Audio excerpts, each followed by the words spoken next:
জলবিদ্যুৎ কেন্দ্রে যে বিদ্যুৎ উৎপাদন হয় সেই বিদ্যুতে আবার বাংলাদেশের ভাগ আছে। মানে বিষয়টা এতটাই দ্বিপাক্ষিক। ফলে যখন গেট খুলে দেবে সেটাও জানানোর একটা বাধ্যবাধকতা আছে। কিন্তু আমরা দেখেছি ভারত কখনোই এই দায়িত্বটা ঠিকঠাক মতো পালন করে না। বরং পানি একতরফা প্রত্যাহার করে, বরং জলবিদ্যুৎ কেন্দ্র অনেকগুলো স্থাপন করে যার কোনো কিছুই বাংলাদেশকে জানায় না।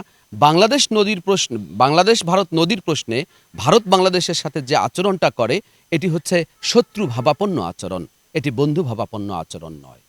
বিগত সরকার ২০১৬ সাল থেকে শুরু করে ২০২৪ সাল পর্যন্ত তিস্তা মহাপরিকল্পনা নিয়ে নানান কথা বলেছে কিন্তু বাস্তবায়ন করেনি।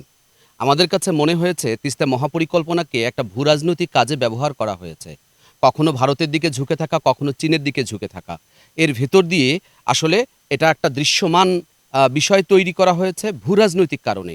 এটার সঙ্গে যে একটা জনজীবনের সম্পর্ক, এটার সঙ্গে যে কোটি মানুষের সম্পর্ক, এটাকে গুরুত্ব দিয়ে আসলে তিস্তা মহাপরিকল্পনা বাস্তবায়ন করবার যে তাগিদ থাকা দরকার সেটি করা হয়নি।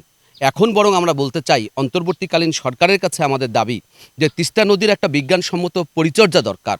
সেই পরিচর্যার জন্য কোন পদক্ষেপ গ্রহণ করলে পরে তিস্তা নদী বাঁচবে, নদীর দুই পাড়ের কৃষি বাঁচবে, কৃষক বাঁচবে, বাংলাদেশের কৃষি অর্থনীতি বাঁচবে, সেই ব্যবস্থা যেন অন্তর্বর্তীকালীন সরকার গ্রহণ করে সেটাই আমাদের দাবি।